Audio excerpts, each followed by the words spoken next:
200 millions. C'est paraît-il le nombre moyen de voyageurs ayant emprunté cette ligne après seulement une année d'exploitation, ce qui la place dans le top 5 des lignes les plus fréquentées de Grande-Bretagne. Bon, le titre est un peu trompeur parce que oui, techniquement c'est un RER, mais ce n'est pas forcément la seule ligne à être assimilée ainsi si on prend en compte l'existence de lignes ferroviaires régionales dans Londres.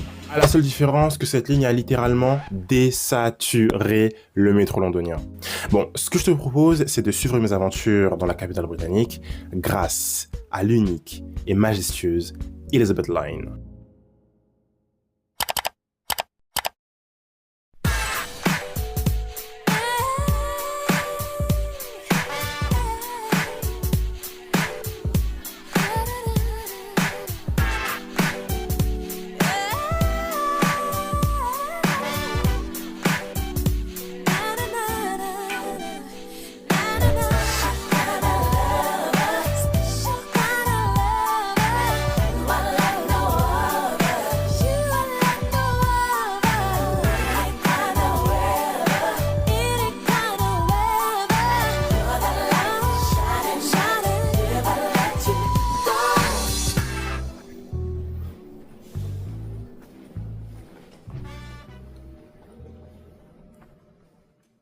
Le réseau de Londres peut paraître complexe, surtout si on n'est pas habitué. En tant que francilien, j'aurais un peu du mal à identifier le rôle de chaque ligne et de savoir à quel réseau une ligne peut appartenir.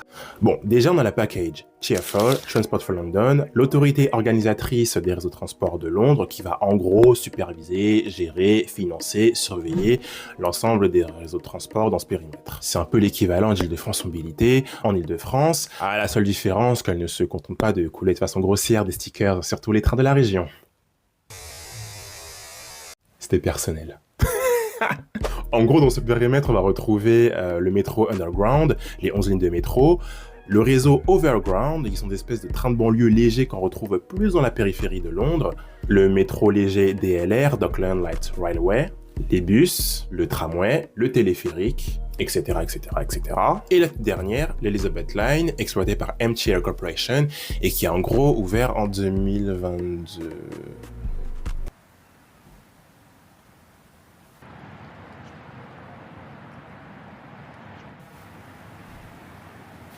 Ouais, je pense qu'on va y aller. Alors là, nous voici à Abbey Wood, donc l'un des deux terminus orientaux de l'Elizabeth Line. Avec moi, j'ai ma carte Oyster. Dedans, j'ai mis la formule Travel Card, 7 jours, de la zone 1 à 6 pour 80 livres sterling. Grâce à ça, je peux voyager en illimité dans les zones affectées. Il existe d'autres façons de voyager dans le réseau, que ça soit par carte bancaire ou le mode Pay as you go que tu inclus dans ta carte Oyster également. Ça va consister en gros à créditer ta carte et tu devras payer en fonction de tes déplacements, que ça soit par zone, par heure, tout en étant plafonné à la journée ou à la semaine. Je trouvais ça pas forcément avantageux parce que tu ne payes pas d'avance tes voyages que tu feras durant telle période. Et moi, comme je sais que je voyage beaucoup, j'ai pas forcément voulu me casser la tête, quoi. Il y a aussi un avantage d'avoir pris la Travel Card, c'est que je suis couvert par rapport à une spécificité tarifaire que l'Elizabeth Line t'impose dans certaines stations et que le mode Pay as you go et la carte bancaire ne te permettent pas. En tout cas, ce que je te propose là maintenant, c'est de venir avec moi. On va prendre l'Elizabeth Line. C'est parti.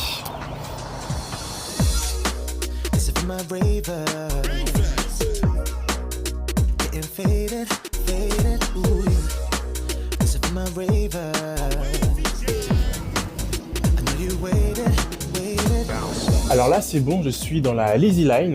Alors, il faut savoir qu'à Londres, ils disent pas forcément Elizabeth Line. Plus souvent, ils disent Lizzie Line. Et faut savoir que d'ailleurs, cette ligne, ce n'est pas une ligne de métro. C'est plus une ligne qui s'assimile à un RER. RER étant un réseau traversant, cette version londonienne qui a longtemps été dénommée Crossrail suit cette logique.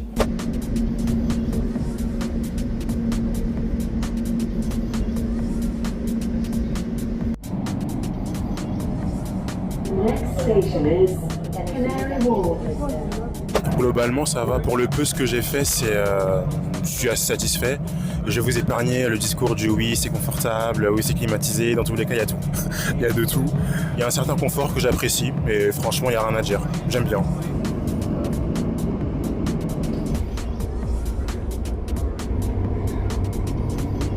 Ce qu'on va faire, c'est qu'on va se trouver une station de la section centrale. On va se poser tranquillement, on va se faire un historique de la ligne, une petite présentation histoire qu'il y ait un petit contexte derrière ce grand projet. Voilà. Finalement, on va descendre ici. Moi, je suis inspiré de descendre ici, donc voilà, je sais pas, j'aime bien le nom. Whitechapel. Bien, là on est posé à Whitechapel. On va se faire un petit historique de la Lizzie Line parce que vous allez vite vous rendre compte qu'il y a eu énormément de galères depuis ces différentes décennies. Il faut savoir que la ligne a été inaugurée en 2022, mais l'idée date avant que tes parents naissent. Laissez-moi vous raconter l'histoire de ce projet ambitieux. L'idée d'un tunnel ferroviaire sous Londres, destiné au réseau national, aurait émergé dans les années 1940. D'abord évoqué par George Dow, puis formalisé dans des plans d'aménagement de Patrick Abercrombie. Ce projet, bien qu'ambitieux, ne dépassera pas le stade des plans pendant plusieurs décennies. On a réévoqué cette idée dans les années 60, 70 et 80, mais sans succès. La désillusion persiste en 1990 lorsque le gouvernement lance officiellement le projet Crossrail. Marketing politique l'oblige, le projet est médiatisé avec notamment une maquette du futur train. Le début des travaux est alors fixé à 1993 pour une durée de 6 ans, mais malheureusement le projet est finalement annulé l'année suivante. Il faut attendre 2001, après la création de Transport for London, TfL, pour que le projet prenne réellement forme. 7 ans plus tard, le Crossrail Act autorise officiellement le lancement des travaux. Et c'est là que le chantier commence. 2 tunnels sont creusés sur 21 km en grande profondeur pour relier l'Est et l'Ouest de Londres. Ce chantier pharaonique mobilise jusqu'à 15 000 personnes en simultané. On repousse les limites techniques tout en découvrant des fragments historiques. C'est colossal. Enfin, moins que le Grand Paris Express, évidemment. Quand même. Malgré une planification minutieuse, le projet subit d'importants retards, notamment à cause du corona. L'ouverture est finalement repoussée à mai 2022, date où la ligne prend officiellement le nom d'Elizabeth Line, en l'honneur de la reine disparue quelques mois plus tard de la même année. L'exploitation complète de la ligne n'a eu lieu qu'en mai 2023. Et en gros, le projet aura coûté en tout près de 20 milliards de livres sterling. En gros, en euros, sur 2023, c'était 23 milliards d'euros. Ce qui est énorme quand même.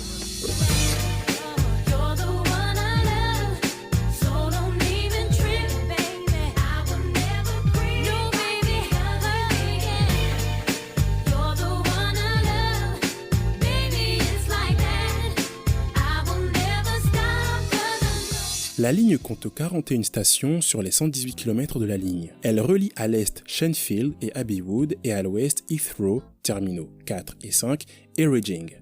Le trajet entre Abbeywood et Paddington dure 28 minutes environ, contre près d'1 heure auparavant, tandis que Shenfield-Paddington se parcourt en 45 minutes.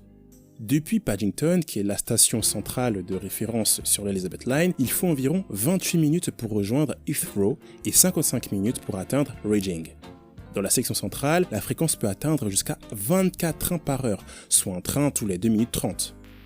Les stations centrales de la Lizzie Line sont un concentré de design. Chaque entrée affirme son caractère local. Mais dès qu'on descend, c'est une architecture souterraine unifiée, voûte claire, simple, mais élégante. L'ambiance respire la clarté, la fluidité et la sérénité, avec parfois des œuvres d'art inspirées du quartier. Comme par exemple Whitechapel avec les portraits de l'artiste Chantal Joff.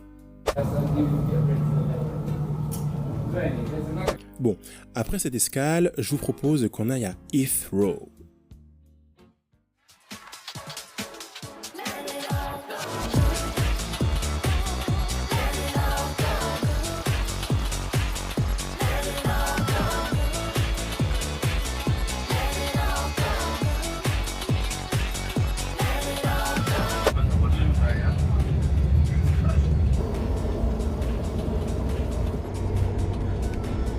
This train terminates here. All change.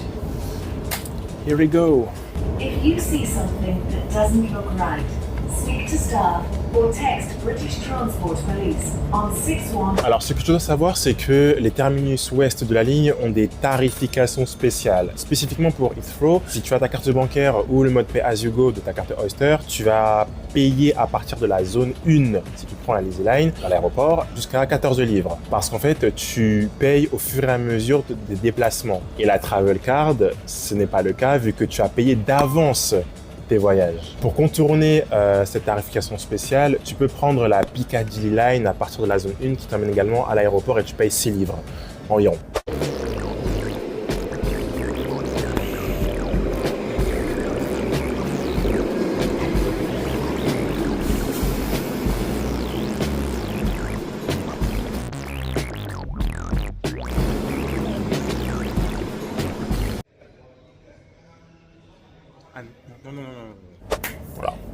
In the UK, Heathrow, c'est le plus grand aéroport. Il joue un rôle important dans la connectivité internationale de Londres. Réparti en 4 terminaux, il bénéficie d'une bonne desserte ferroviaire pour les voyageurs. On y compte la Lizzie Line, la Piccadilly Line et la Heathrow Express qui relie directement l'aéroport à Paddington en 15 minutes. Comptez 25 pounds le trajet. Bon, honnêtement, je voulais filmer plus de séquences, mais malheureusement, il y a des agents qui m'ont attrapé pour m'ordonner d'arrêter de filmer. Bref. D'ailleurs, on rigole, mais en fait, j'ai oublié un truc en fait. J'ai pas parlé des types de trains qu'il y a dans la ligne. Déjà, il faut savoir qu'en Grande-Bretagne, il n'y a pas de train à 2 niveaux. Ça n'existait pas chez eux. Et l'Elizabeth Line n'échappe pas à la règle. Et là, on a affaire à des trains qui s'appellent les classes 345 Aventura. On va en parler davantage. En fait, ces trains, ce sont des classes 345 Aventura. Ce sont des unités simples longues. Bon, pour expliquer, ce sont en fait des trains de 9 voitures d'une longueur totale de 200 mètres capables d'accueillir jusqu'à 1500 personnes. Ils sont conçus dès le départ pour s'adapter aux quais très longs de la ligne, notamment dans la section centrale. Et d'ailleurs, le projet à terme serait de les allonger à 11 voitures. C'est pour ça qu'en fait, dans certaines stations, on peut avoir des baies vitrées aux extrémités des quais qui anticipent en fait l'installation des portes palières. Peut-être à l'horizon 2030, je crois qu'en fait ça coïncide avec l'ouverture d'une station, mais j'y reviens après dans la vidéo. Si je devais donner un équivalent de l'Elizabeth Line sur le réseau francilien, ça serait peut-être le RER A, ou même le RER E. Ouais, je me pencherais plus sur le RER E, tant sur le rôle qu'elle joue sur la liaison Est-Ouest, l'aspect moderne de la ligne, mais aussi l'utilisation de faisceaux ferroviaires nationaux sur les branches extérieures. Donc ouais, le RER E ça colle. Alors là, on va se rediriger vers Reading, qui est en dehors du périmètre de Londres, ce qui fait que je vais payer plein pot. Là, l'Oyster Travel Card Pay As You Go, t'oublies, tu payes un tarif qui est en dehors du périmètre Cheerful. Donc tu vas là-bas, tu payes plein cash et tu fermes ta gueule. Enfin, j'ai peur que le tarif soit assez élevé. Enfin, j'ai prévu large dans mon budget pour aller à Londres, faut pas déconner, mais le truc c'est aussi lent que Mantes-la-Jolie, donc j'ai peur de payer vraiment cher. Donc là, en gros, il faut que je fasse le changement à, je sais plus la station, à Hayes and Harlington. Bon, maintenant je me rends à Reading. Pour cela, je dois faire un stop à Hayes and Harlington, la station avant la bifurcation ouest pour acheter un ticket. Alors là, me voici à Hayes and Harlington, un truc comme ça. Étant donné que je suis dans la station où il y a la fameuse bifurcation qui est entre Heathrow et Reading.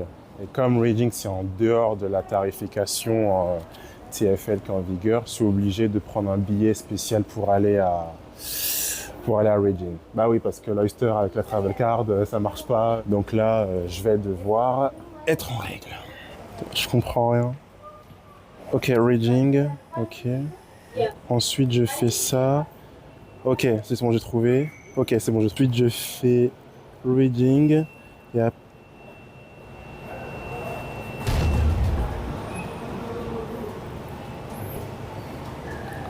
Qui va chialer. Oh putain. J'avoue, c'est... I can go with my credit card and not only my ticket. Yeah, you can go with the credit card, and if you want to, for being in the safer side, you want to buy a ticket, you can buy tickets as well. Okay. With the same price. I know that it's I know that in London I pay with my credit card, but outside London it's possible. Till Reading, you can use it, yes. Okay. Ok, bon, thank you. Quand on vous dit faut regarder les séries en version originale, faut écouter. Faut écouter, voilà les retombées maintenant. Erreur grammaticale, erreur d'accord, l'accent décidé. Et c'était n'importe quoi, frère. Non, globalement, j'ai compris. Je pense avoir compris. Et ça servait à rien que je me rende dans les guichets. En fait, il fallait juste que je fasse la correspondance et puis c'est tout, quoi. Tiens, d'ailleurs, il y a mon train. On va prendre le train en direction de Reading. En fait, je sais pas pourquoi je vais absolument aller là-bas, mais bon, je vais découvrir, on verra. West Drayton. Ah, sorry. Il y a un peu de monde, donc je fais avec. Putain, moi je pensais pas que ça allait être plein comme ça. Je crois qu'on va monter la jolie limite à du monde comme ça, frère. Bon, j'ai pu m'installer dans la rame, mais l'affluence, honnêtement, ça a un peu gâché mon voyage.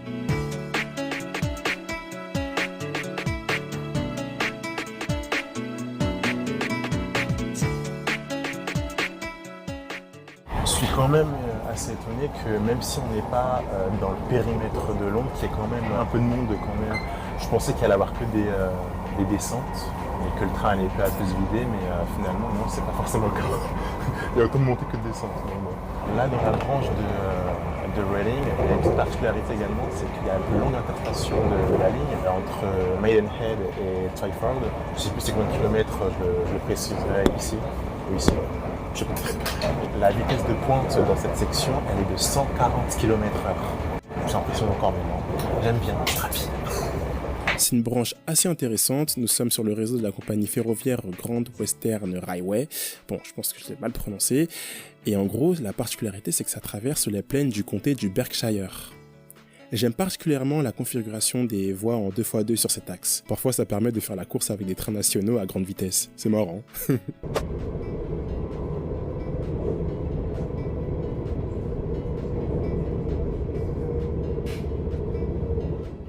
Wheel sorted. See it, say it, sorted. C'est bon, on est arrivé. On est arrivé. Donc là... Ah merde, on voit pas. Terminus pour moi. Bon, il est temps pour moi de rencontrer les 30 livres.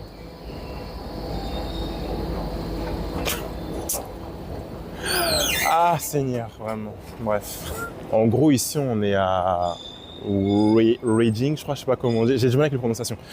C'est l'une des plus grandes gares du Berkshire. Entre 2010 et 2014, il y a une grosse rénovation pour augmenter la capacité de la gare. On est passé à un petit nombre de quais et de voies à 15 quais carrément. Et enfin, je le vois, hein, là, depuis là, je suis en train de marcher là. Hein. Donc, ouais, c'est... J'ai sous-estimé. Je me suis dit, mais pourquoi le train, il se vide pas, en fait? Déjà, rien que la ville, rien que le quartier autour, je vois que ça a quand même de l'importance, quoi. Okay, so I want to take a plant-based sausages roll. The pronunciation was good or not? Yeah. This one is plant-based, vegan one you need, or just meat one? Oh, it's two things. Okay. Okay, with the meat. Yeah. Yeah. Thank you. Bye. Franchement, il y a un truc, je dois vous dire, c'est ne me jugez pas. Ne me jugez clairement pas. Je sais que mon prénom est anglophone. Je sais que mon nom de chaîne est anglophone. Mais je suis francophone. Donc, c'est normal. Ça.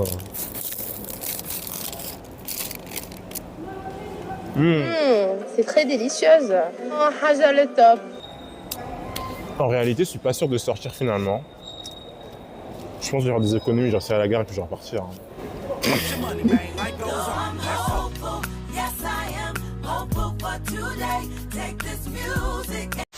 Je retourne vers le centre de Londres et j'ajoute que la ligne prévoit à terme la desserte d'une nouvelle gare appelée Old Dock Common. Il s'agit en fait d'une future grande gare à l'ouest de Londres qui accueillera également une ligne à grande vitesse. Si je dis pas de bêtises, la gare n'ouvrira pas avant 2030.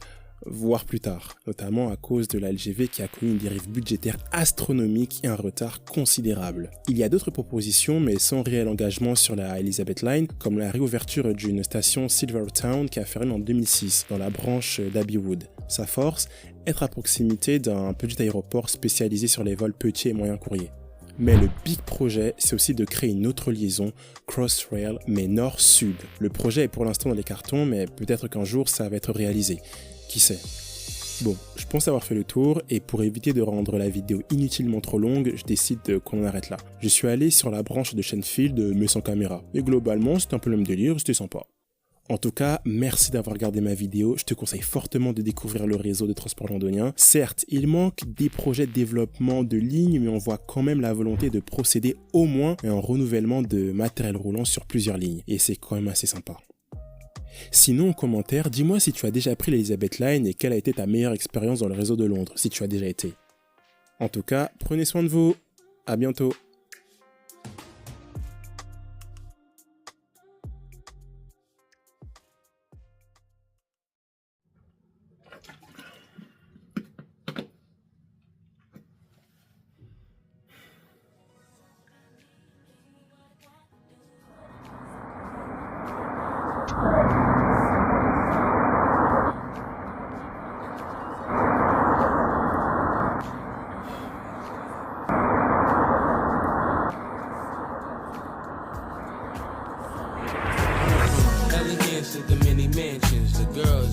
but doing belly dances. Spent half of my advancing, jars from Branson, to make it through my circumstances. But you know I'm wiser now.